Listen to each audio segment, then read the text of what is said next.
अस्सलाम वालेकुम नाज़रीन, हमसे पाकिस्तान ट्रांसमिशन के साथ मैं हूँ आदिल निज़ामी।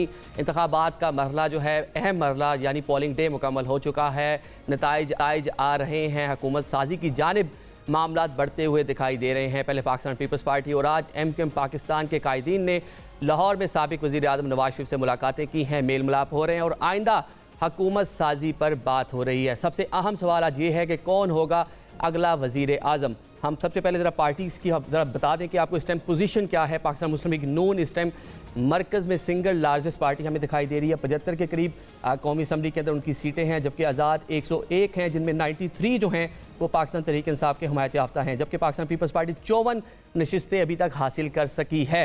दूसरे पाकिस्तान तहरीक इंसाफ जो है एहतजाज कर रही है, जुलूस निकाले जा रहे हैं, मुल्क के मुख्तलिफ शहरों में RO ऑफिस के बाहर भी धरने दिए जा रहे हैं। इस तमाम तर सूरत हाल में मुल्क की सियासत किस तरफ जा रही है? नसरुल्लाह मलिक साहब सीनियर एनालिस्ट हमारे साथ मौजूद हैं, उनसे ज़रा जानते हैं कि लाहौर की क्या खबरें हैं। जी मलिक साहब, क्या देख रहे हैं? एक तो बहुत शुक्रिया वक्त देने के लिए, लेकिन लाहौर में क्या देख रहे हैं? कौन हुकूमत साजी कर सकता है? वज़ीर आज़म कौन आपको बनता हुआ दिखाई दे रहा है?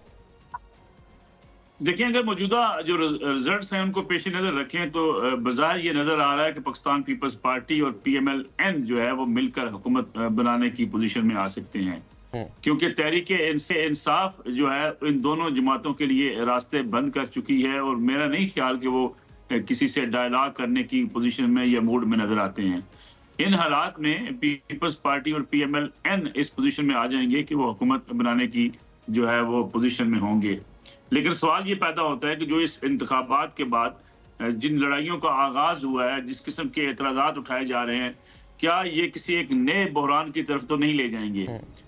PTI का मसला ये है कि PTI KPK के रिजल्ट्स को तो मान रही है, जहाँ पे उन्होंने जो है वाज़ेह अक्सरियत हासिल कर ली है, लेकिन पंजाब के अंदर जहाँ पंजाब असम्बली में वो इलेक्शन हारे हैं और PMLN को वहाँ पे एज है, उन रिजल्ट्स को मानने को तैयार नजर नहीं आते।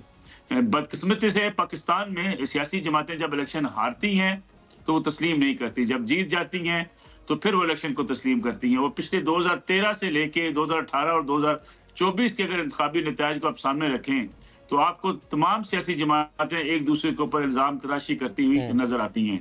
इन हालात में एक बहरान सा पैदा होता हुआ नजर आता है।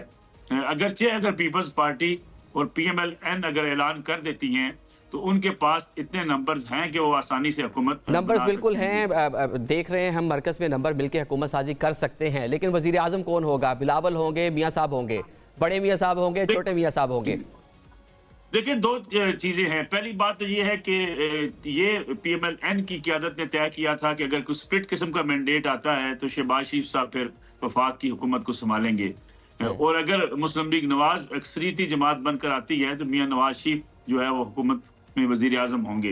लेकिन जो इस वक्त सूरत हाल पैदा हो चुकी है और जो मुल्क के हालात हैं, इन हालात में मैं समझता हूँ एस्टेब्लिशमेंट भी चाहती है कि अगर इत्तेहादी हुकूमत बनती है तो मियाँ नवाज शरीफ भी उसकी सरबराही करें, और उसकी बुनियादी वजह ख़ास तौर पे आपके जो रीजनल इश्यूज़ हैं और आपके जो इकानमी के मसाइल हैं, फिर आपके जो चीन सऊदी अरब के साथ और UAE के साथ जो मामलात हैं और तल्लुकात हैं, जो इन्वेस्टमेंट की बात की जा रही है, इसलिए इस बात की कोशिश तो है कि हुकूमत की क़यादत जो है वो मियाँ नवाज शरीफ करें।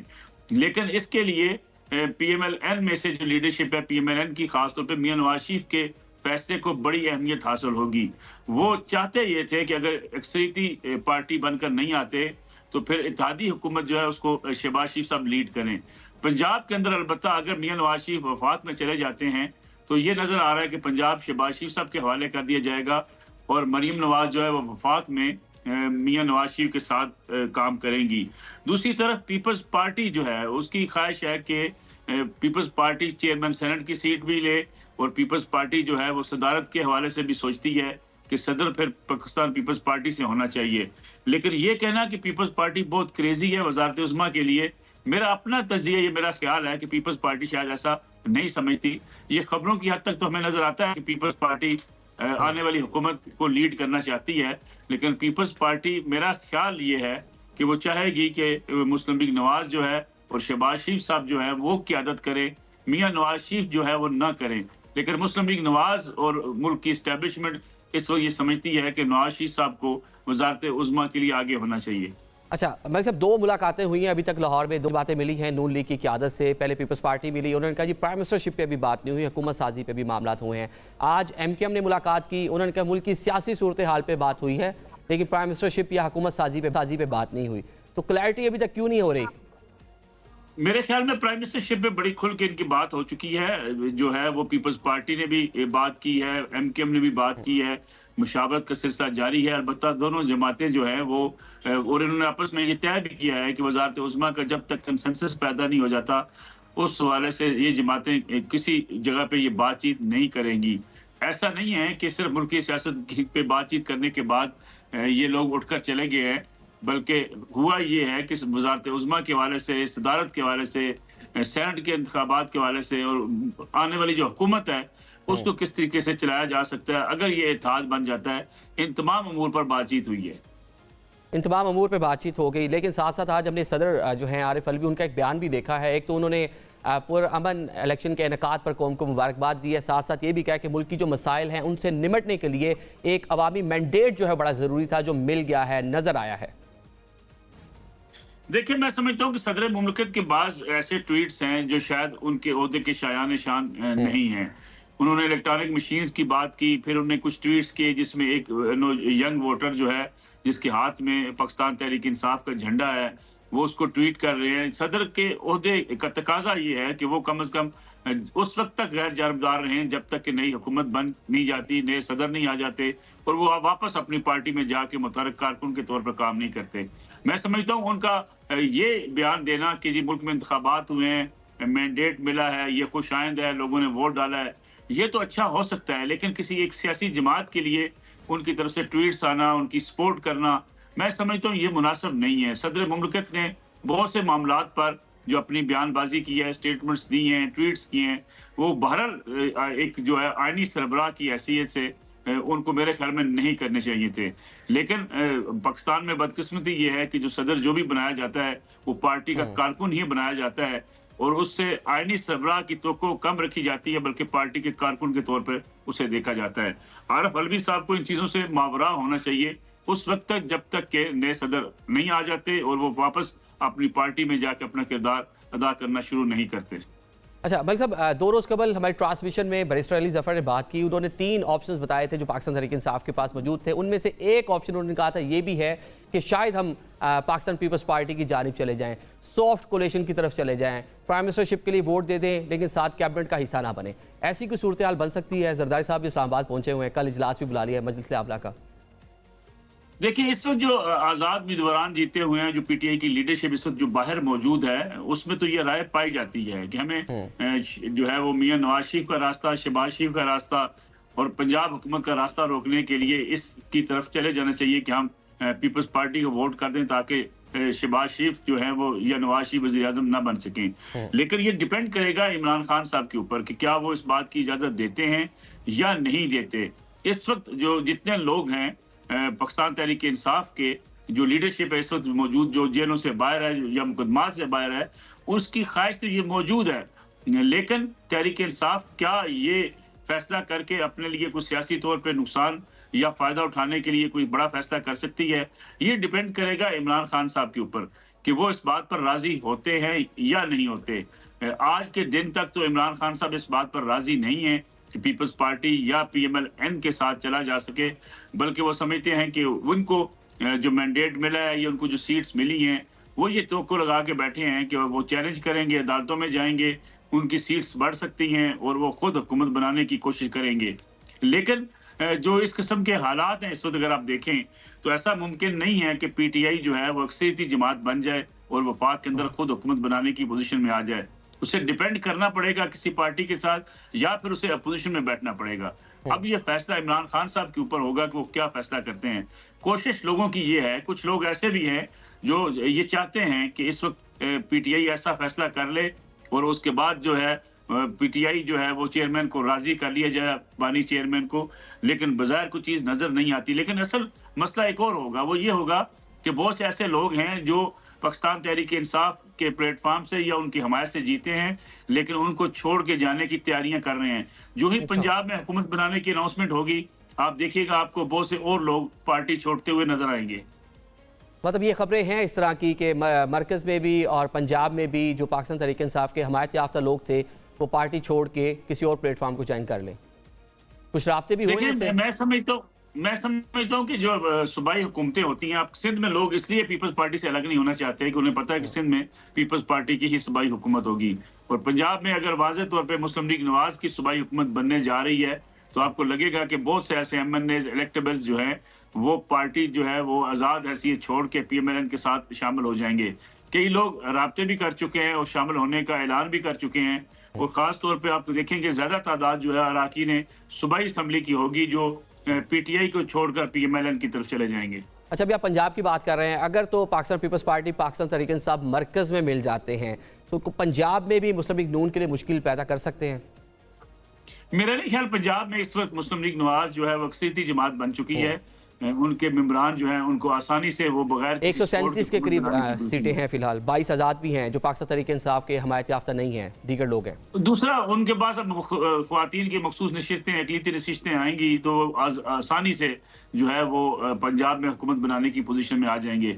इसलिए इस वक्त तो लगता यह है कि मुस्लिम लीग नून पंजाब में बिल्कुल वाज़ेह मैदान मार चुकी है। जैसे केपीके के अंदर पाकिस्तान तहरीक इंसाफ से वाबस्ता जो अरकान हैं वो मैदान मार चुके हैं। इसलिए नजर नहीं आता कि पंजाब में मुस्लिम लीग नवाज के लिए और केपीके में पाकिस्तान तहरीक इंसाफ के लिए कोई मुश्किलात हैं। अच्छा, अभी आज लाहौर में लिबर्टी चौक दीगर इलाकों में एहतजाज भी हुआ है, आरओज़ ऑफिस के बाहर भी एहतजाज हो रहे हैं, तो ये मामला आपको किस तरफ जाता दिखाई दे रहा है? अभी जो वोटर है पाकिस्तान तहरीक इंसाफ का वो तो प्रोटेस्ट कर रहा है, वो तो घर बैठने को तैयार नहीं है। देखिए, मैं समझता हूँ चंद दिन जरूर लगेंगे। हर दफा ये होता आया है कि इस पे एहतजाज हुए, फिर एहतजाज रफ्ता खत्म होना शुरू हो जाते हैं। ऐसा लगता नहीं है कि कोई जो है एहतजाजी तहरीक का आगाज हो सकता है। एहतजाज बाज़ हल्कों में होंगे, बाज़ लोग एतराज़ात भी करेंगे, मुकदमात भी करेंगे, अदालतों में भी जाएंगे, लेकिन रफ्ता रफ्ता ये चीज़ें थम जाएंगी। लेकिन जिस तरीके से सोशल मीडिया पर एक बड़ी भरपूर कंपेन लॉन्च की गई है, मैं समझता हूँ वो बड़ी अलार्मिंग सिचुएशन है कि जब से इंतखाबात के रिजल्ट आए हैं उस वक्त से लेके आज तक अगर आप देखें तो इस वक्त जो फौज की लीडरशिप है ज्यादा उसको टारगेट किया जा रहा है। और मैं समझता हूँ इसका बड़ा नुकसान होगा तहरीक इंसाफ को। और तहरीक इंसाफ जो माजी में गलतियां करती रही है, शायद उसी गलतियों को दोबारा से दोहराया जा रहा है, जिसका बहरहाल पार्टी लीडरशिप को जायजा लेना पड़ेगा। सियासी मैदान में सियासी जमातों से आपकी लड़ाई हो सकती है, सियासी जमातों से आपका मुकाबला हो सकता है, लेकिन मुल्क के सिक्योरिटी इदारों को इस तरीके से जिस तरीके से आजकल टारगेट किया जा रहा है, मैं समझता हूँ ये न सिर्फ मुल्क के लिए नुकसानदेह है बल्कि उस पार्टी के लिए भी नुकसानदेह होगा जिसने माजी में इसी बयानिए की बुनियाद पर एक ऐसा वाकया हुआ जो आज तक 9 मई का वाकया पाकिस्तान तहरीक इंसाफ के लिए एक दर्द सर बना हुआ है। अगर 9 मई का वाकया ना होता तो मैं समझता हूँ पाकिस्तान तहरीक इंसाफ को ना इस कदर दबाव का सामना करना पड़ता, ना मुकदमात का सामना करना पड़ता और ना ही उनके लिए इतनी बड़ी मुश्किलात होती। तो ये जो इस वक्त रवश है खासतौर पर सोशल मीडिया पे और जो बाहर बैठे हुए लोग जिस किस्म का प्रोपेगेंडा कर रहे हैं, उसका हिस्सा तहरीक इंसाफ पाकिस्तान की लीडरशिप को या कारकुनान को नहीं बनना चाहिए। मलिक साहब, मुस्लिम लीग नून ने बड़ी आज़ादाना जो है अपनी कंपेन चलाई, बड़ी मैसिव कंपेन थी पंजाब के लेवल तक उनकी, तो ये हुआ क्या कि काफ़ी बुर्ज जो हैं वो उल्ट के हमने देखा, राना सनाउल्लाह जो है वो अपनी सीट हार गए हैं, खुर्रम दस्तगीर गुजरावाला डिवीजन तो गढ़ समझा जाता था पाकिस्तान मुस्लिम लीग नून का, वहाँ से उनको नई कामयाबी मिल सकी। क्या रीजंस क्या है इसकी, बड़ी वजह क्या देख रहे हैं? देखिए, मैं समझता हूँ कि अगर आप बेशक इससे इख्तलाफ करें या इत्तेफाक करें, लेकिन ये हकीकत अपनी जगह पर मौजूद है कि इमरान खान साहब इक़्तिदार से उतरे, जो उन्होंने बयानिया अख्तियार किया, एंटी अमेरिकन बयानिया, फिर उन्होंने रियासत मदीना को बहुत ज़्यादा प्रमोट किया, फिर उन्होंने जो जिस तरीके से अपने मुखालफिन के खिलाफ एक कंपेन चलाई, उस बयानिए को पजीराई मिलती चली गई। फिर उनके मुकदमात में फैसले हुए तो ये पजीराई और बढ़ गई। तो इसलिए क्रेडिट तो बनता है कि पीटीआई के वोटर्स ने घरों से निकल के वोट कास्ट भी किया, इस बात से कतई नजर कि उनका उम्मीदवार उनके पास आया या नहीं आया, उनसे मिला या नहीं मिला, और कोई मारूफ नाम है या नहीं है, लेकिन उन्होंने अपना वोट कास्ट जरूर किया है। तो मैं समझता हूँ एक बयानिए की जंग थी जिसमें पीटीआई की जो लीडरशिप है वो कामयाब हुई है और पीएमएल-एन की लीडरशिप जो है वो इसमें मतलब नून लीग के पास इन इलेक्शन में कोई बयानिया नहीं था, जो पुराना बयानिया था उनका वोट को इज्जत दो का, उसको भी इस्तेमाल नहीं किया, उसे भी पीछे हट। मेरे ख्याल में पीटीआई पीएमएल-एन की लीडरशिप जो है वो इस इलेक्शन को बहुत इजी ले रही थी। इसी वजह से मियां नवाज शरीफ 1 माह तक तो पार्लिमानी बोर्ड का इलाज करते रहे, ना उन्होंने जलसे किए, ना उन जगहों पे गए जहाँ पे उनको दावत दी जा रही थी। तो पीएमएल-एन इसको बहुत इजी ले गई, उनको तो शायद नहीं थी कि पीटीआई का वोटर जो है वो उम्मीदवारान की अदम मौजूदगी में भी बाहर निकल सकता है और अगर कैंपेन ना भी चले तो वोट डालने आ सकता है। ये वो जजमेंट की गलती है, मैं समझता हूँ, जिसका शायद पीएमएल-एन मानने को तैयार नहीं है। लेकिन हुआ यही है कि पीएमएल-एन गलत जज कर गई। उनके ज़हन में ये था कि अगर उनके उम्मीदवार कैंपेन नहीं कर रहे हैं, मौजूद नहीं है हलकों में, तो शायद वोटर्स नहीं निकलेगा, लेकिन वोटर्स ने निकल कर वोट डाला है। अच्छा मलिक साहब, अगर हम देखें कि मरकज़ में पाकिस्तान मुस्लिम लीग नून मौजूद नहीं है, तो फिर पंजाब में वज़ारत आला किसके पास होगी? मेरे ख्याल में दो नाम हो सकते हैं पंजाब में, एक शहबाज शरीफ साहब वज़ीर आला हो सकते हैं और दूसरी मरियम नवाज साहबा हो सकती हैं।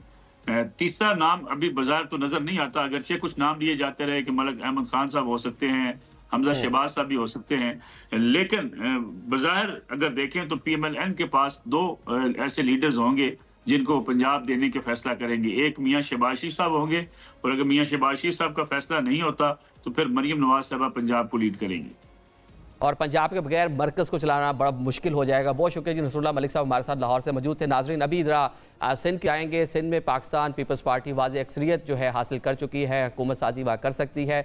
इसके साथ साथ पीपल्स पार्टी मरकज़ के हवाले से क्या सोच रही है, सिंध में इस हवाले से इस पूरी सूरत हाल को, इस पिक्चर को कैसे देखा जा रहा है, सिंध में इधर सीनियर एनालिस्ट से बात करेंगे। अभी एक ब्रेक लेते हैं।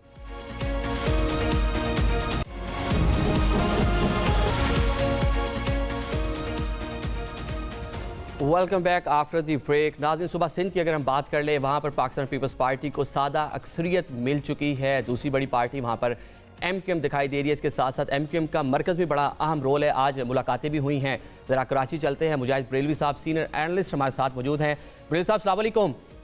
अस्सलाम। क्या देख रहे हैं सर, सिंध में बड़ी आसान पोजीशन है पाकिस्तान पीपल्स पार्टी के लिए, हुकूमत साजी तो कर सकती है, वफाक में क्या रोल होगा पीपल्स पार्टी का, और साथ साथ एमक्यूएम को कैसे देख रहे हैं?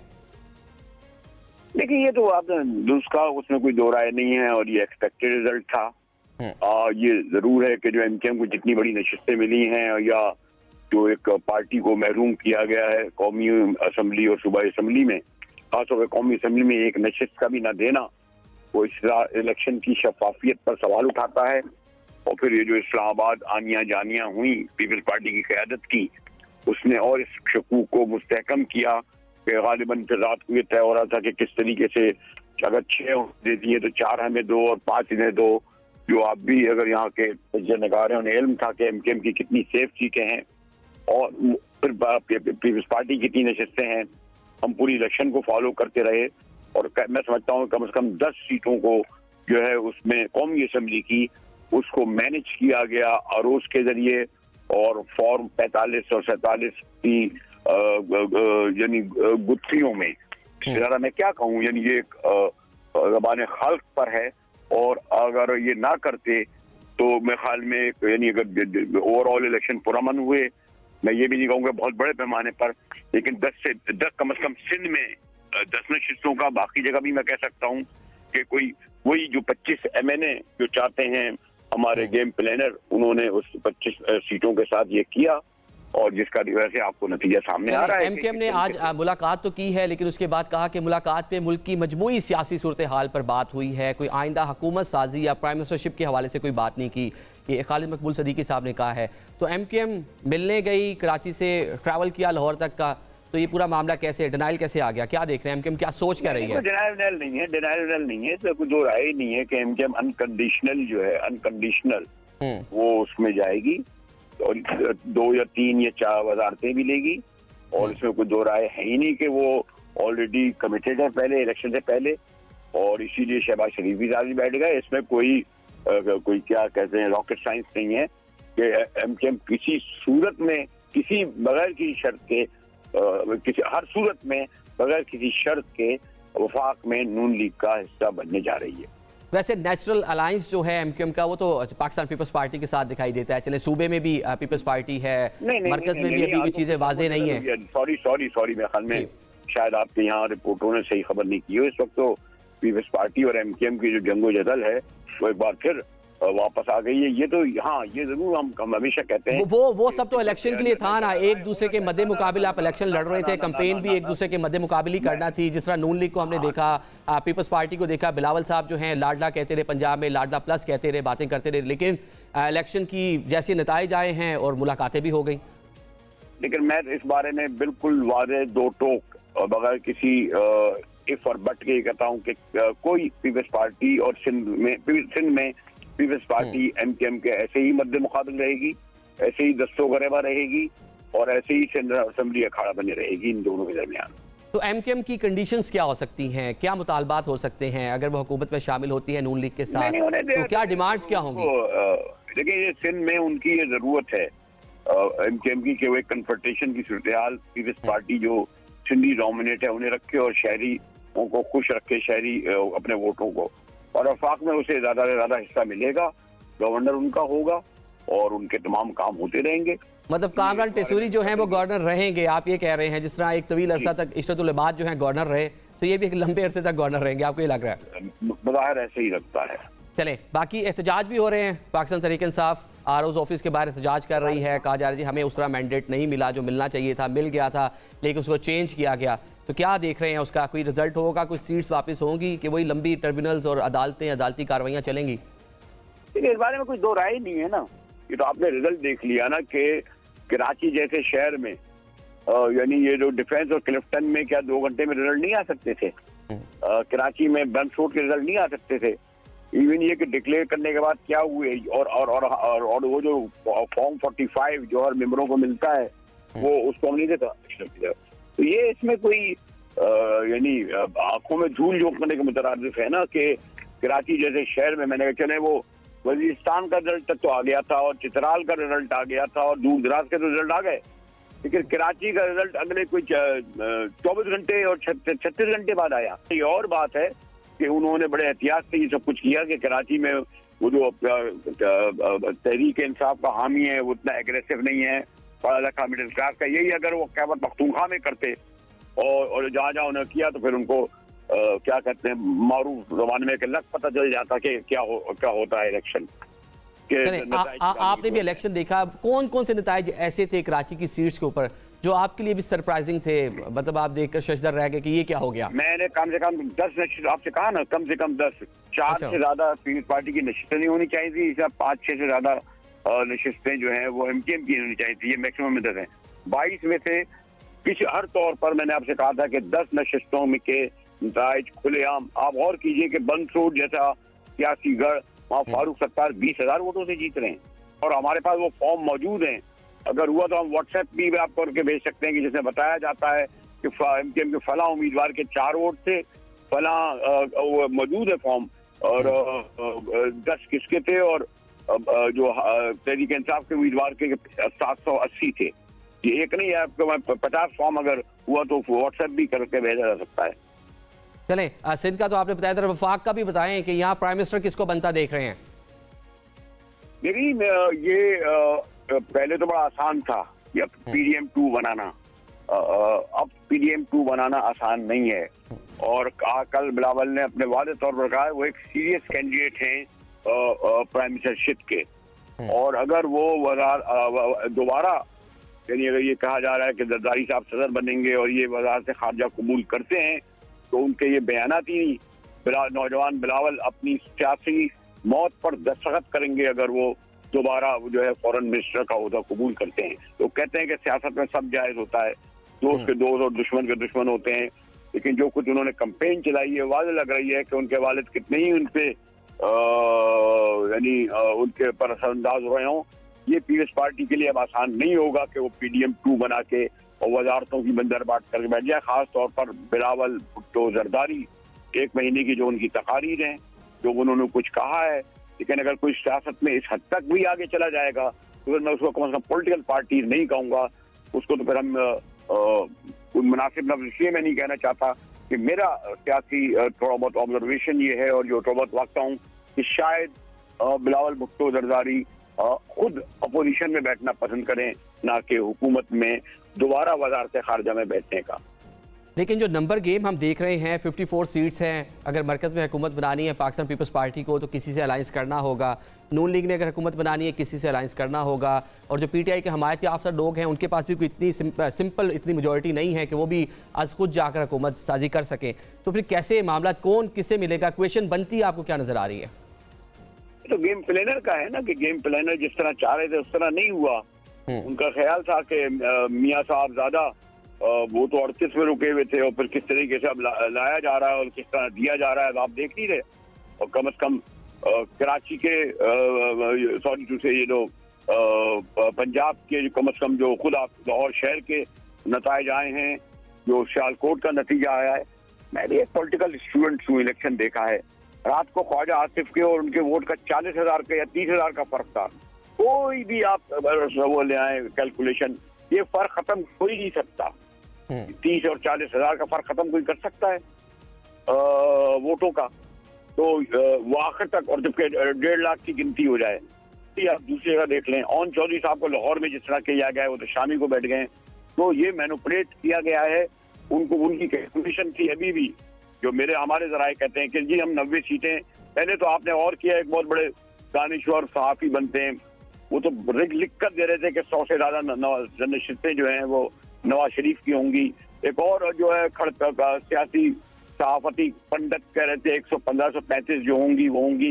लेकिन आप गौर करें कि तिलत हुसैन जैसा जो सीजन जर्नलिस्ट जो बड़ा बिटर एंटी इमरान खान रहा है, वो ये कह रहा है कि मियां साहब अगर आपने ये जहरीला सेब खाया तो ये जो है बड़ी बदकिस्मती कौम की और जमहूरियत की होगी।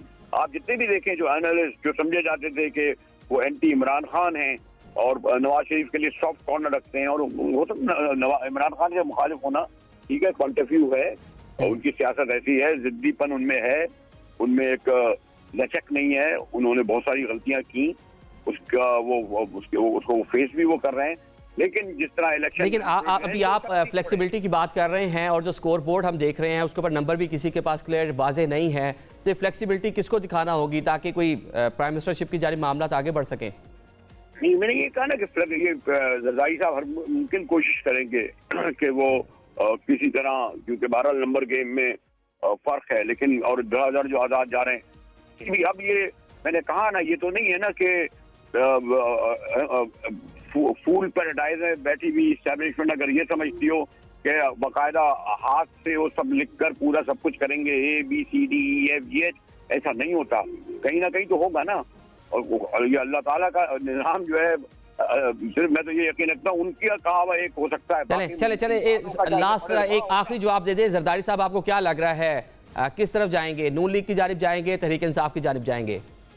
नहीं, जरदारी साहब तो यकीनन समझते हैं कि शरीफों के साथ हम कोई अकोमोडेट करें। वो तहरीक इंसाफ किसी सूरत में वैसे भी जरदारी साहब या शरीफों के साथ नहीं जाएगी। एक बहुत बड़ा आईनी क्राइसिस पैदा होने वाला है, क्योंकि सबसे बड़ा मसला ये है कि ये जो आज़ाद उम्मीदवार हैं, ये अगर आप इन्हें अभी कोर्टों में केस जाएंगे, बल्ले का निशान का भी केस आएगा। अभी ये आएगा कि वो उन्हें जब वो पार्टी रजिस्टर्ड हो चुके हैं और ये तमाम इंडिपेंडेंट उम्मीदवार ये लिख कर दे चुके हैं कि हम तहरीक इंसाफ से हैं, उसको हम डेविएट नहीं करेंगे, उनका एफिडेविट पर मौजूद है।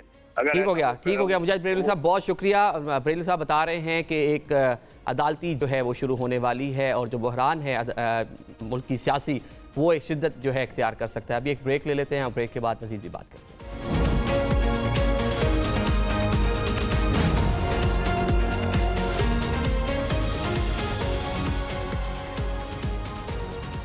Welcome back after the break. नाज़रीन, नई हुकूमत का क़याम अमल में आ रहा है। एक आम आदमी जो है उसका सबसे बड़ा मसला जो है इकॉनमी है, गुर्बत है, बेरोज़गारी है। ज़रा इस पर भी बात कर लेते हैं। डॉक्टर फ़ारूक सलीम साहब हमारे साथ मौजूद है, इकोनॉमिस्ट हैं। डॉक्टर साहब अस्सलाम वालेकुम। वालेकुम अस्सलाम। डॉक्टर साहब, जो भी हुकूमत आती है इक़्तिदार में, उसका सबसे बड़ा जो मुआशी चैलेंज है वो कौन सा होगा, आप क्या देख रहे हैं?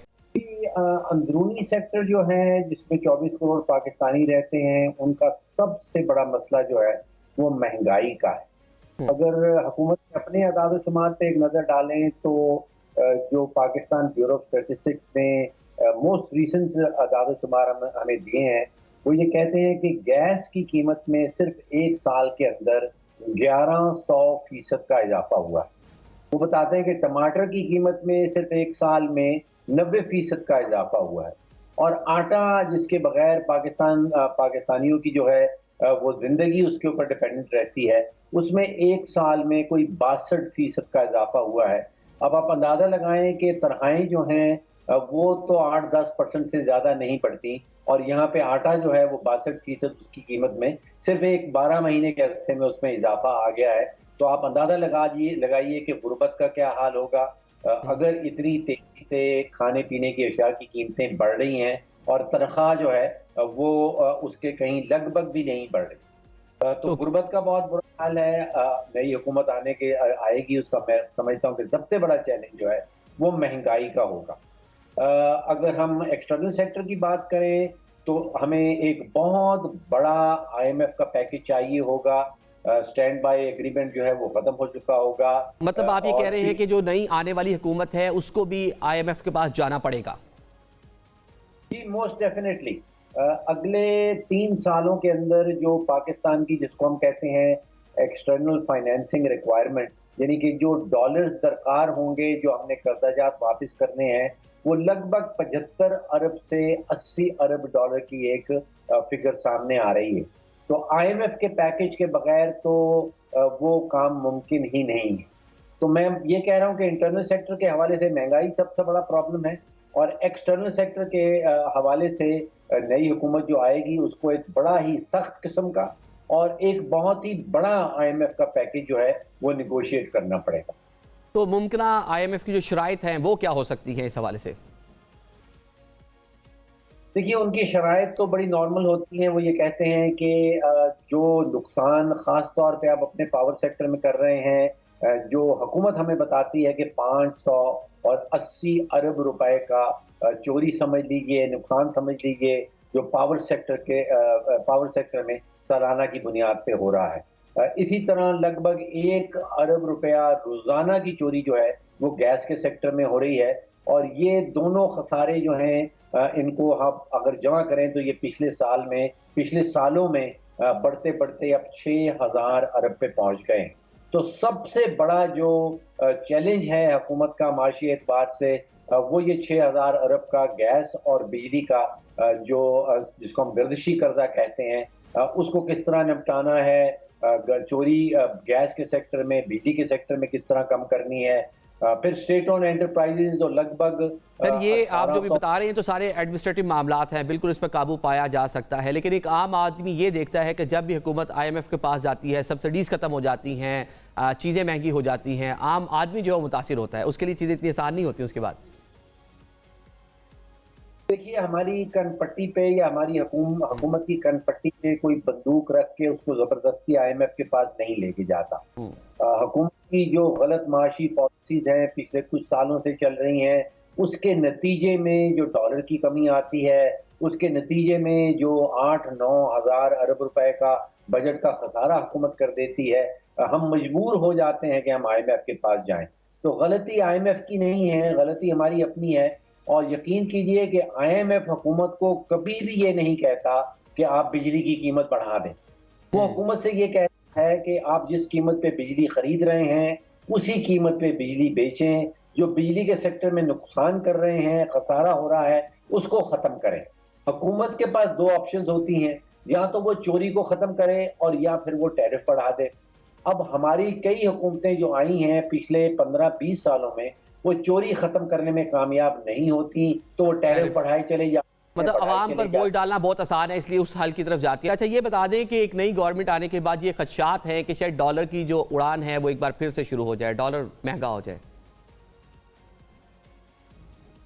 देखिए, जब तक हम 70 से 75 बिलियन डॉलर तक की इंपोर्ट करते हैं और हमारी एक्सपोर्ट जो है वो 30 अरब से नहीं बढ़ती, तो उसका मतलब ये है कि डॉलर्स की शॉर्टेज रहेगी।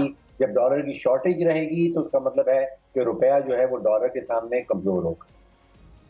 ठीक हो गया। और ये बता दें जो भी हुकूमत आएगी, जो हुकूमत साजी होगी, 4 माह बाद हुकूमत बनने के बाद नई हुकूमत ने पहला बजट देना है, तो बजट देना कितना आसान होगा नई हुकूमत के लिए?